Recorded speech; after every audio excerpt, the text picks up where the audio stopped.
schöner Fisch. Ja. Jawohl! Swedish anglers is the best.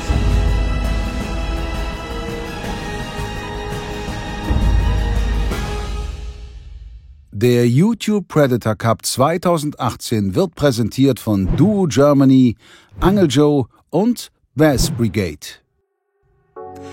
Im Achtelfinale zog er seine Angeltechnik konsequent durch und wurde am Ende mit einem tollen Barsch und dem Sieg über Christopher Jung belohnt. Oberflächenangler Benedikt Götzfried von Topwater Productions wird sich heute wohl wieder nicht in seine Taktik reinreden lassen. Das wird auch sein Kontrahent am heutigen Tage kaum ändern. Johannes Höfner erlebte in seinem Achtelfinale eine absolute Sternstunde. Barsch PB geknackt, Hecht PB gefangen und gegen den amtierenden WPC-Gewinner weitergekommen. Der Protagonist des größten österreichischen Kanals würde heute gerne so weitermachen, wie er gegen Enrico aufgehört hat. Zuzutrauen ist es ihm allemal. Neben mir ist Bene Götzfried und sein Konkurrent und Gegner Johannes Höfner. So, wir sind in Holland und ganz besonders, keiner von beiden kennt sich hier so wirklich gut aus. Deswegen können wir nicht wirklich sagen, wer jetzt hier anfängt und wer vorgibt und so weiter. Und deswegen habe ich mir was richtig Krasses einfallen lassen. Ich habe mein Gehirn ist gequalmt ja, und ich bin auf die Idee gekommen, wir machen Stein, Papier, Schere. Und entscheiden so, wie es anfängt. Seid ihr damit einverstanden? Ja, klar. Ja? Logisch. Okay, wollen wir ja, können starten? Wir. Okay. Können wir. Okay, dann Trommelwirbel, Trommelwirbel. Schere, Schnack, Schnuck. Schnick, Schnack, Schnuck. Okay, du fängst an mit den Spots. Du gibst jetzt die ersten 3 Stunden vor. Passt. Dann machen wir einen kurzen Break und dann gibst du die zweiten 3 Stunden vor. Jo, perfekt. Passt. Okay. Super, dann legen wir los. Gar nicht lange quatschen. Viel Erfolg? Ja. Und viel dicke Fische? Ja. Viele dicke Fische? Ja. Das Match findet heute vom Ufer statt. Beide Angler können in insgesamt 6 Stunden bis zu 3 maßige Raubfische in die Wertung einbringen. Dabei sind nur Kunstköder erlaubt. Bei Hechten zählt die Länge in Zentimetern einfach. Bei Zandern wird mit einem Faktor von 1,3 und bei Barschen mit einem Faktor von 2,4 multipliziert. Den Link zum vollständigen Reglement findet ihr in der Videobeschreibung.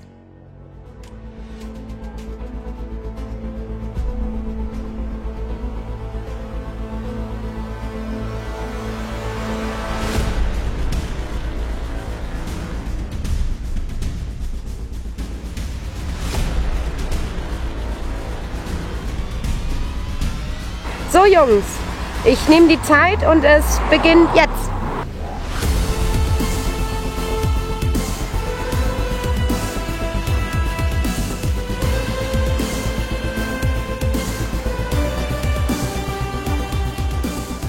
Wie schaut deine Taktik für heute aus? Du fischst ja nur Topwater. Genau. Oder hast du auch ein paar Gummifische mit Bleiköpfen dabei? Ich habe Gummifische dabei, aber die sind zum Topwater-Angeln. Also, das ist deine Taktik für heute? Ja, klar. Nee, es ist einfach meine Passion. Ich brauche diesen Schockmoment im Biss zu sehen. Das ist einfach, hat sich so eingebrannt in mein Gehirn. Ich mache es 20 Jahre jetzt fast nur an der Oberfläche angeln und ja, es gibt für mich nichts Schöneres. Keine Frage, das ist extrem geil. Also absolut, das ist eines der geilsten Bisse, die man erleben kann. Wie hältst du denn die langen Pausen aus, in der wo nichts beißt? Ich meine, ich verliere dann oftmals dann irgendwann so die Geduld. Ne? Kommt nichts und dann denke ich mal, ein bisschen effektiver, wenn du ein bisschen tiefer fischt oder so. Ja, in den Pausen mache ich Pause. Nein, Spaß. Es ist auch unter Wasser so, dass du 3-4 Stunden mal keinen Biss kriegst. Ja, klar. Und das weiß ich halt, das passiert auch an der Oberfläche.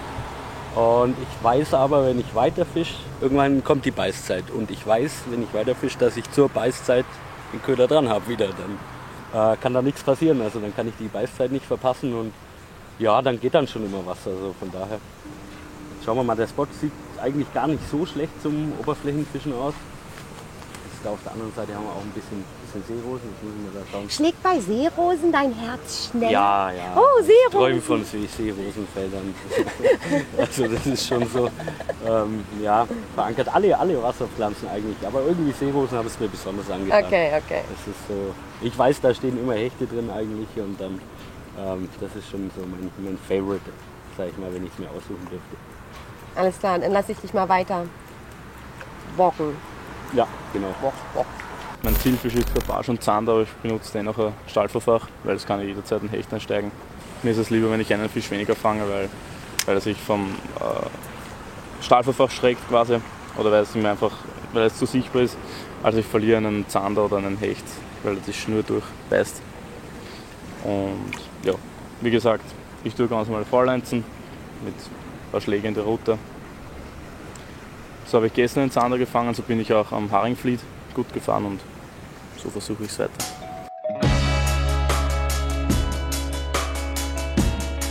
So, neuer Köder. Wir schauen, was die Fische zu Regenbogenforellen hier sagen. Gucken wir mal.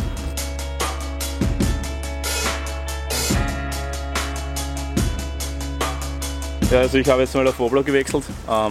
Ich habe den Grund ziemlich abgefischt, eventuell steht ein Hecht im Mittelwasser.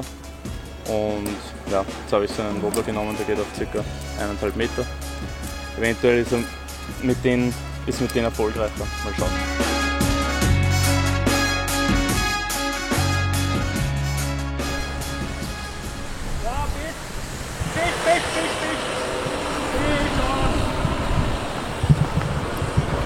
Ja, Barsch, yeah! Woo! Ja! Yes! Topwater Barsch! Zweimal gebissen. Juhu! Fett! Geil!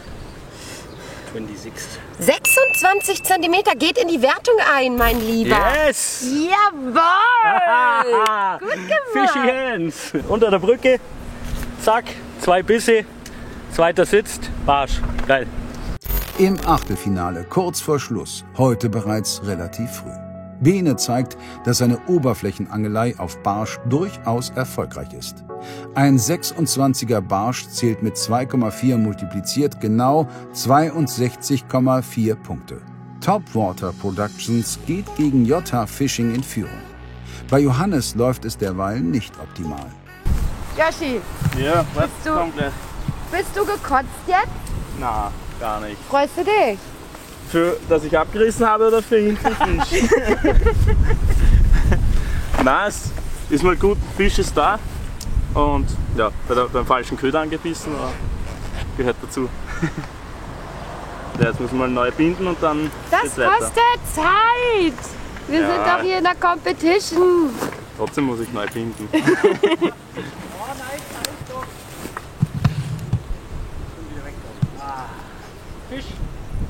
Hast du... Ah!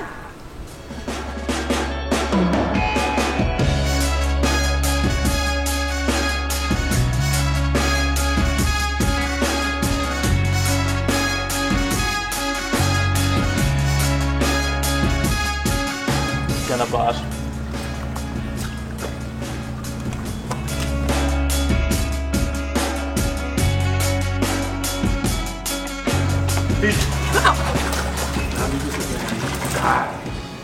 Wir haben ja seit einigen Wochen, das ist einfach nur sensationell super heiß. Und ich glaube, die Fische präferieren auch ein bisschen Schattenplätze. Zudem sind Brückenpfeiler und so immer Hotspot, sollte man immer mal probieren. Der Bene hat jetzt einen Fisch ja gefangen, der in die Wertung reinkommt. Und der Yoshi legt jetzt nach. Wollen wir den kurz mal ranhalten? Also 22, Klein, wieder. 22 cm muss er Bringt er haben. nicht zusammen. Okay. Nachdem Bene seinen zweiten Fisch verliert, kann Johannes am selben Spot mehrere Barsche fangen. Doch sie erreichen allesamt nicht das Mindestmaß von 22 cm. Der Spielstand verändert sich somit punktemäßig erstmal nicht.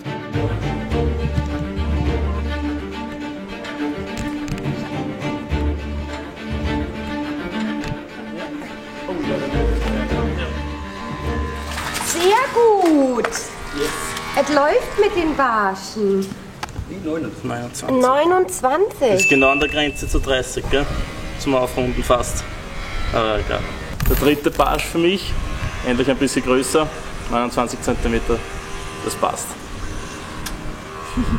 Nun also doch. Johannes bekommt seinen maßigen Barsch unter der Brücke. 29 cm zählen 69,6 Punkte. Damit gibt Bene die Führung an Johannes ab. Doch das wird den Allgäuer wohl kaum aus der Ruhe bringen. Noch bleibt mehr als eine Halbzeit, um die Partie wieder zu drehen. Du bist in Führung! Ja! Jawohl! Ja! Es ist nur sehr viel Zeit, aber es ist mal gut in Führung zu sein. Ja, schauen wir mal. Vielleicht kommt gleich der nächste Barsch. Jetzt muss ich dem Österreicher erstmal zeigen, wo die Barsche sind. Das ist auch ein Fakt. Nee, ist gut, jetzt ist es ein bisschen spannender wieder. Stimmt, habe jetzt ein bisschen einen schwereren Bleikopf draufgegeben. Da der Wind recht stark ist und man das gar nicht mehr spürt, wenn er am Grund auf antockt. Willst du nicht mal ein bisschen was Größeres fischen? Nein. Weil da habe ich noch eine gute Chance, dass ein schöner Barsch einsteigt oder immer ein Zander. Und wie man sieht, ein großer Hecht nimmt ihn auch. Hat man im Duell gegen Enrico gesehen. Endspurt ist angesagt. Die letzten 50 Minuten, wo ich nicht die Spotwahl habe.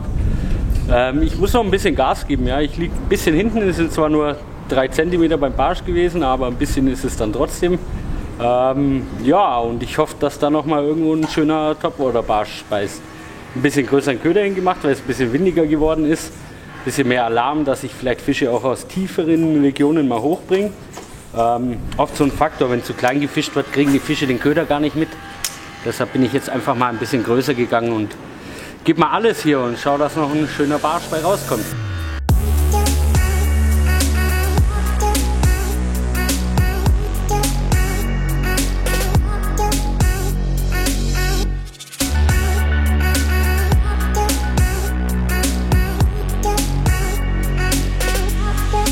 So, der Bene sitzt schon hinter mir und hat Aufheben.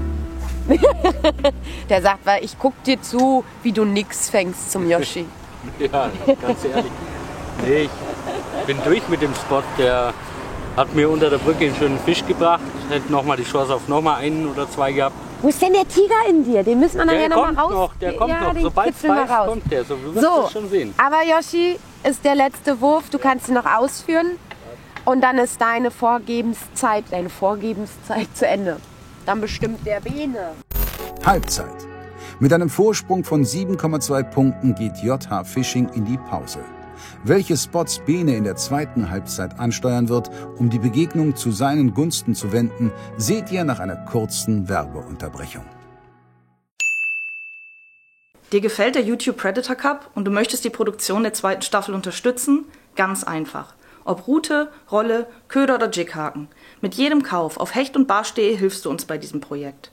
Bis zur Ausstrahlung des Finales gibt es mit dem Gutscheincode #YPC18 übrigens 10% Rabatt auf alle Produkte außer Angelreisen und Echolote. Vielen Dank für deine Unterstützung.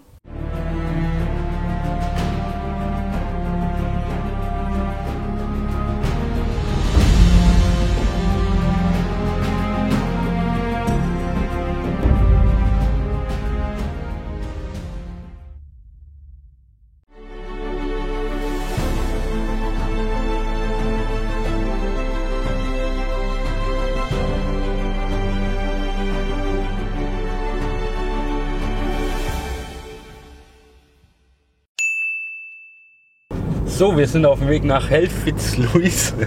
Da gibt es einen Haufen Kanäle. Ziemlich bewachsen auch, viel Seerosen und kommt gut hin. Und das war so meine Spotwahl und ich habe das gerade mit dem Johannes besprochen. Die sind jetzt auch auf dem Weg. Dort treffen wir uns und dort werde ich dann 3 Stunden meine Spots bestimmen. Wir werden wahrscheinlich ziemlich viel Strecke machen, Fische suchen, die auch an der Oberfläche beißen wollen. Das ist so mein Plan. Und ja, ich hoffe, dass der aufgeht. I hope so.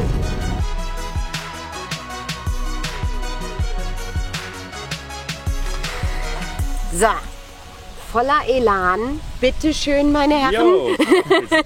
Geht's in die zweite Halbzeit. Bene, wir sind jetzt in Hellewetzluis. Das ist der Graben, der um Hellewetzluis rumgeht. Genau, so ganz toll.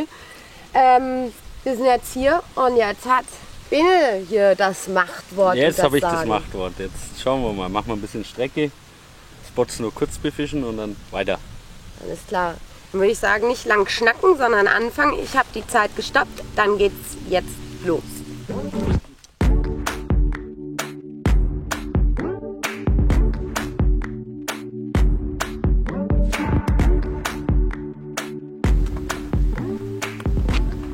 Da habe ich wohl einen Karpfen erwischt beim Chicken. Ich weiß nicht recht, was ich davon halten soll. Aber das heißt, das ist weder negativ noch positiv. Es ist ziemlich trüb und ja, schlammig. Mal sehen. Zander ist, glaube ich, eher nicht so hier zu finden derzeit, aber schauen wir. So, jetzt fischen wir hier an einem schön verkrauteten, zugewachsenen Kanal, würde ich es mal, oder Polder bezeichnen. Mitten in der Stadt, sieht schön aus, gefällt mir gut. Es ist wahnsinnig viel Futterfisch da. Also wirklich, man sieht von ganz kleine bis jetzt habe ich solche in der Größe gesehen. Karpfen schon gespottet, einen großen. Muss Hecht drin stehen eigentlich. Also kann ich mir nicht anders vorstellen. Und jetzt probieren wir hier einfach mal durch das Kraut durchzufischen und versuchen mal ein Hecht zum Biss zu überzeugen.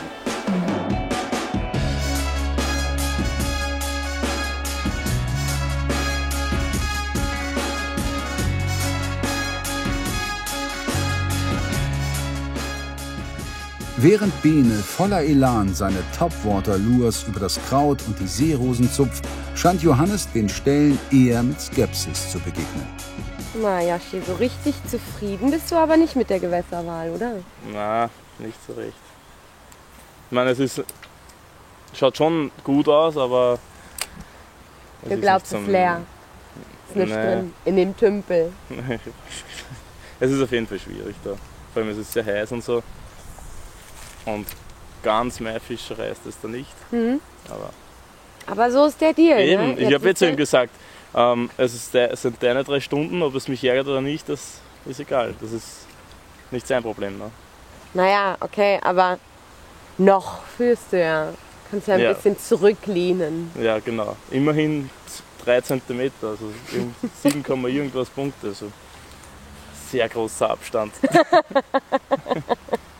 Der Bene ist ja auch das allererste Mal in Holland angeln. Der orientiert sich gerade an Google Maps. Das ist immer ein guter Hinweis. Ja, aber es geht hier auch ein bisschen jetzt hier um seinen Hintern. Ich meine, er muss einen Fisch fangen, ansonsten ist er raus. Und dann merkst du schon, wenn er seine Karte dann immer, wo soll ich hin, wo soll ich hin? Ein Fisch kann entscheiden. Aktuell liegt der Yoshi noch vorne, aber es ist 3 cm. Ey, komm, ist nix. Ist nix. Ja, schwer zu sagen. Das ist immer, optisch gefällt es mir sehr gut hier. Praktisch gesehen haben wir keinen Biss gekriegt. Woran es liegt, ich glaube schon, dass es Hechte drin hat, weil so viel Futter wie hier drin ist. Also das kann ich mir nicht vorstellen, dass da kein Hecht drin ist. Aber vielleicht keine Beißzeit oder whatever. Und jetzt müssen wir halt einfach mal gucken, wo es uns hin verschlägt. Ich brauche unbedingt einen Fisch zu gewinnen, weil es sind zwar nur, was waren es, 3 cm? Aber die reichen im Zweifelsfall. Ja? Jetzt muss ich mal ein bisschen Gas geben hier.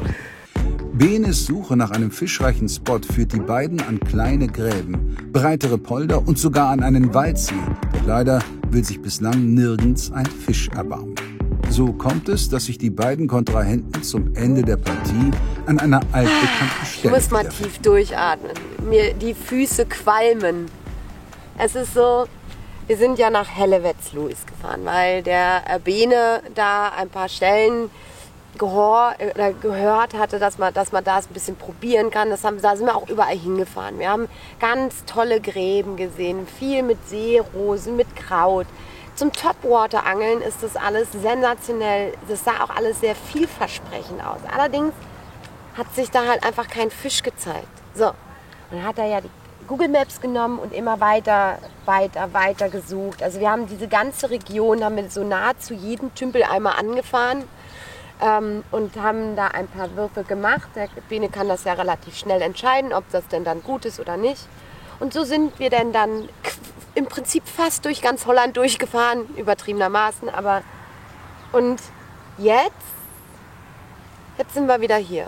Da, wo wir gestartet haben. Und hoffen, ja, dass sich jetzt hier doch noch ein schöner Abendfisch zeigt. Das wäre schön.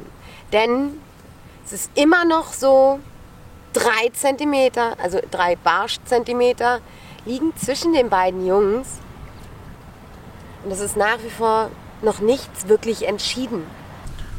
Ja, ich probiere es jetzt wieder auf Zander. Versuche es wieder mit den 10 cm Gummifisch in Weiß. Und ja, ich hoffe, dass sich jetzt in der letzten halben, dreiviertel Stunde noch einen Zander blicken lässt. Auch wenn ich es nicht wirklich glaube, aber die Hoffnung stirbt zuletzt. Und in Führung bin ich ja. Ja, ich muss jetzt alles geben, ich weiß nicht, also jetzt bin ich heiß, dass noch mal ein Barsch beißt. Er muss nur ein bisschen über 20 sein, dann wäre ich wieder ein gutes Stück vorne und das ist das Ziel. Wie gesagt, einfach noch mal einen Fisch fangen, weil sonst bin ich nicht raus. Und das wäre schlecht. Nee, wirklich Vollgas, einfach durchwerfen, durchwerfen, durchwerfen. Und schauen zu gewinnen. Durch die Zeit in Hell-Fots-Lewis hat Bene einiges an Angelzeit eingebüßt und muss nun in den letzten Minuten der Partie auf einen Lucky Punch hoffen. Noch liegt Johannes ganz knapp vorne, doch Bene hat bereits im Achtelfinale gezeigt, dass auch in den letzten Minuten eines Matches mit ihm zu rechnen ist.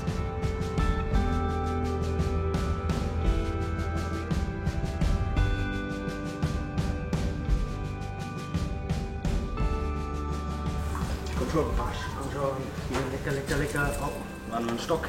Aber hier kamen gerade ein, zwei kleine Barsche direkt hier entlang. Jetzt müssen wir mal schauen.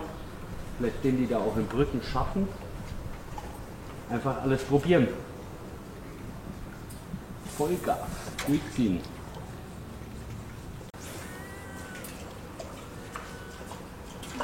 Wow. Wow. Ah. Mann. Shit. Das wär's gewesen. Alles klar. Tja. Es gibt Tage, an denen verliert man und es gibt Tage, an denen gewinnen die anderen. Naja, was soll's. So ist es. 3 cm. Nicht viel, aber manchmal bedeuten sie eben alles. Die Zeit ist um und herzlichen Glückwunsch, Yoshi. Du bist jetzt im Halbfinale. Danke, geil. Echt geil, ja. Herzlichen Glückwunsch, gut Danke gemacht. sehr. Aber es war echt zäh. Ja, aber das darf man nicht vergessen. Guck mal, die beiden Jungs, die kennen sich hier gar nicht aus. Und das ist immer so, wenn du ein neues Gewässer erkundest, dauert es manchmal Jahre, um es wirklich zu verstehen, zu lesen und so weiter. Wir haben nur ein paar Tipps bekommen und danach haben wir uns irgendwie rangehangelt. Also, Ja. Ja, gestern war ich eben hier nach dem zweiten, dritten Wurf von Zander mit 65 oder so. Der hätte mal heute kommen müssen. Ja, Hättest du ein bisschen habe ich mir auch mehr. gedacht, den habe ich fahren gestern. Ja, shit happens. Ja, Ja. Nee, herzlichen Glückwunsch, hey. Danke dir. Hast du gut Danke. gemacht? Danke, du auch. Ja, saubere Sache. Mit 29 cm Barsch, ey. Ja. 20 Ja. Jetzt musst du dich warm anziehen, das war wohl nichts, ey. Ja, Paps, Mir leid, alles nicht so Bene. schlimm. So Leute, und natürlich schaut bei unserem Sieger unbedingt auf der YouTube-Seite vorbei, jh.fishing und natürlich bei Bene Topwater Productions. Wir haben tolle Videos am Start und wir sehen uns das nächste Mal beim YouTube Predator Cup. Und nicht vergessen, wenn euch die Folge gefallen hat, dann Daumen hoch und ein Kommentar in die Kommentarleiste. Wir sehen uns. Tschüss. Servus. Ciao. Schlusspfiff. In einer zähen Partie ohne gelandeten Fisch in der zweiten Halbzeit setzt sich Johannes Höfner knapp gegen Benedikt Götzfried durch. Mit einem Punktestand von 69,6 zu 62,4 zieht der Österreicher in das Halbfinale des YouTube Predator Cup ein, in dem er auf Top-Favorit Dustin Schöne von Barschalarm TV treffen wird. Bene scheidet mit Topwater Productions zwar aus dem Wettbewerb aus, doch hat er allen Zuschauern in seinen Matches bewiesen, dass Oberflächenangeln nicht nur sehr spektakulär ist, sondern manchmal auch sehr erfolgreich sein kann. Nach einer Pause, in der wir euch auf diesem Kanal andere interessante Videos zeigen werden, geht die Ausstrahlung des YouTube Predator Cup am 9. Dezember mit dem ersten Halbfinale weiter. Abonniert einfach den Kanal, wenn ihr den weiteren Verlauf des Turniers nicht verpassen wollt.